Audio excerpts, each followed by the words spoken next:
টকা ইনকাম বছৰত মই যোৱাবাৰ 1,10,000 টকা পোৱালি আৰু মাক এজনীক বিক্ৰী কৰি পালোঁ।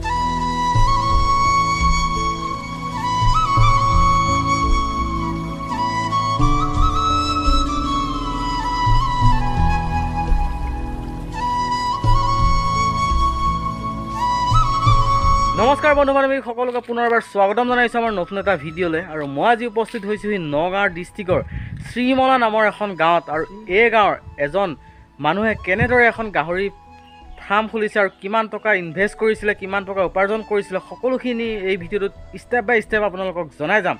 আৰু মোৰ পিছফালে আপোনালোকে দেখা পাইছে এইখনে হৈছে গাহৰি ফাৰ্মখন। আৰু এইখিনিতে আপোনালোকে এটা কথা কৈ থৈ দিওঁ যে আমাৰ এই চেনেলটোৰ মেইন মটিভ হৈছে আপোনালোকক মটিভেট কৰা। গতিকে আপোনালোকে আমাৰ এই চেনেলটোৰ পৰা বহুত কথা শিকিব পাৰিব। গতিকে আপোনালোকে এই চেনেলটো ছাবস্ক্ৰাইব কৰি ৰাখিব আৰু কাষতে থকা বেল আইকনটো প্ৰেছ কৰি ৰাখিব। তেনেহ'লে বলক আজিৰ ভিডিঅ'টো আমি আৰম্ভ কৰোঁ। ইয়াৰ পৰিচয়টো ক'ব। নমস্কাৰ, মোৰ নাম শ্ৰী সত্যনাৰায়ণ দাস। হয়, মই নগাঁও জিলাৰ গছপৰা অঞ্চলৰ শ্ৰীমলা গাঁৱৰ এজন শিক্ষিত নিবনুৱা যুৱক। মই দাস সম্প্ৰদায়ৰ ল'ৰা হয়। মই গাহৰি ফাৰ্মখন চলাই আছোঁ। আপোনালোকক মোৰ ফাৰ্মত অহাৰ বাবে ধন্যবাদ জনালোঁ। হয়, ভাল লাগিছে। আৰু আপুনি মানে কিমান চনৰ পৰা এই ফাৰ্মখন আৰম্ভ কৰিছে? মই যোৱা 21 চনৰ পৰা কৰি আছোঁ। ঠিক লকডাউনৰ খেলি মেলিত মানে মই একো কাম চাম পোৱা নাছিলোঁ। আৰু সাধাৰণতে মই টিভি ৰিপেয়াৰিঙৰ কাম কৰা মানুহে। মোৰ টিভি ৰিপেয়াৰিঙৰ দোকানো আছে, কিন্তু কথা হ'ল কি তেতিয়া ৰিপেয়াৰিং পোৱা নাছিলোঁ আৰু চলা পথ একো বিচাৰি পোৱা নাই। তেতিয়া মই দেখিলোঁ গাহৰিৰ চাহিদা যথেষ্ট আজিকালি দুনিয়াত চলিবলৈ লৈছে। তো আৰু গাহৰিবিলাক ছমাহত এবাৰকৈ দিয়ে আৰু মাংস বহুল বস্তু এটা। আৰু আমাৰ স্থানীয় কিছুমান খাদ্য পাতিৰ যোগাৰ কৰি পেলাইও তাৰমানে গাহৰি পোৱালি উঠাব পাৰে। আৰু একোজনী গাহৰিয়ে 10-12টালৈকে 13-14টালৈকে পোৱালি দিয়ে। যদি অলপ কষ্ট কৰা যায় নিষ্ঠা সহকাৰে, তেনেহ'লে ইয়াৰ জৰিয়তে ঘৰতে থাকি পেলাই অলপ পৰিশ্ৰম কৰিলে গাটোও ভাল লাগিব। মইতো মেকানিক আছিলোঁ, পৰিশ্ৰম মোৰ নাছিলে, গাডাল বেয়া লাগি থাকে, এনেবোৰ কিছুমান প্ৰব্লেম আছিলে। তাৰপিছত মই গাহৰি ফাৰ্ম আৰম্ভ কৰি দিলোঁ। আপুনি কিয় ভাবিলে যে গাহৰি ফাৰ্ম এখন খুলি মই উপকৃত হ'ব পাৰিম? সেইটোৱে মানে কি, ধৰক মাংসৰ চাহিদা আজিকালি বহুত আছে। বিশেষকৈ গাহৰি মাংস মাৰ্কেট যথেষ্ট। অসমত যিমান গাহৰি মাংসৰ প্ৰয়োজন সিমান গাহৰি আমাৰ অসমৰ কোনো গাহৰি পালকেই মানে ইমান যোগান দিব পৰা নাই। আৰু সেই ক্ষেত্ৰত যিটো বস্তু চাহিদা ভাল আছে সেইটো সম্পৰ্কত ব্যস্ত থাকিলে অন্ততঃ কামত আহিব।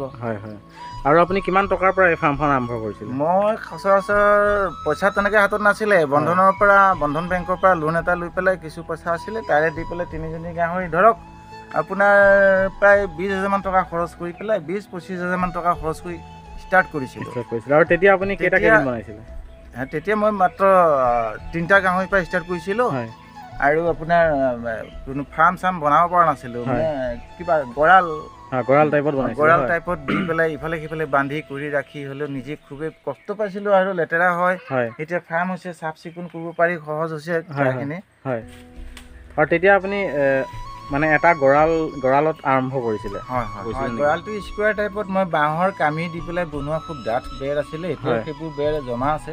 কিন্তু কথা হ'ল কি, প্ৰথম এটা গঁৰালতে 3টা গাহৰি পুহিছিলোঁ। পিছত যেতিয়া দেখি গ'লোঁ গাভিনী হ'ব ধৰিলে, তেতিয়া সিহঁতে ইজনী সিজনী কাজিয়া দেখা পাই পেলাই আকৌ 3টা গঁৰাল বনাই পেলাই 3জনীক এক্সট্ৰা ৰাখিলোঁ।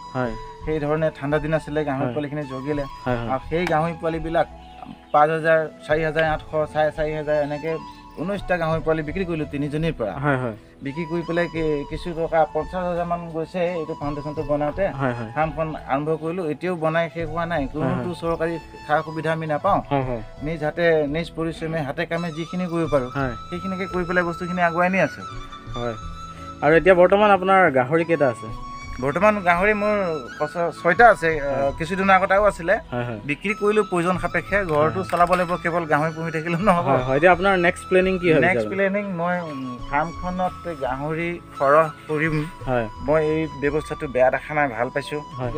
আৰু আপুনি এই গাহৰি ফাৰ্ম খোলাত মানে আপোনাৰ সমাজৰ পৰা কিবা বাধা বিঘিনি পাইছিল সমাজৰ পৰা বাধা বিঘিনি পোনপটীয়াকৈ মোলৈ কোনো আহি পেলাই আজিলৈকে কোৱা নাই মই অলপ বাধা পাইছিলে আৰু তথাপি মই অলপ অসুবিধা এটা পাইছিলোঁ বাটে ঘাটে লগৰীয়াবিলাকে কয় কি ঘণ্টা কাম কৰিছ আৱৰ্জনা কিছুমান আনিছ নেকি আৰু আপুনি এতিয়া কেইটা কেবিন ৰাখিছে ফাৰ্মখনত কেবিন বৰ্তমান 3টা আছে আৰু সিফালে মই নিজে আৰু 2টা বনাবলৈ আৰম্ভ কৰিছোঁ কাৰণ এইফালে একেলগে দুজনী মই থৈ দিছোঁ যে সেই দুজনী আৰু বেছি দিন নাই এসপ্তাহ 10 দিনৰ পিছত আঁতৰাবই লাগিব আৰু কেবিনৰ চাইজ কিমান ৰাখিছে আপুনি কেবিনৰ চাইজ আছে আপোনাৰ ধৰক 8-10 আছে 8-10 থাকিলে একো অসুবিধা নাই এটা গাহৰিৰ কাৰণে একদম বৰ ধুনীয়া ফূৰ্তি আৰু এই গাহৰিবিলাকক আপুনি এতিয়া কি খুৱাই আছে বৰ্তমান গাহৰিখিনিক মই সাধাৰণতে স্থানীয় কিছুমান খাদ্য সম্ভাৰ যোগাৰ দিছোঁ তেওঁলোকক ধৰক জুগুলি পাওঁ আমি জুগুলিটো কিন্তু এটা কথা জুগুলিটো ঠিক মানে খুব বেছি 5 মাহলৈকে খুৱাব পৰা যায় যিবিলাক গাহৰি ৰাখিছে মানে কি প্ৰজাতিৰ গাহৰি ৰাখিছে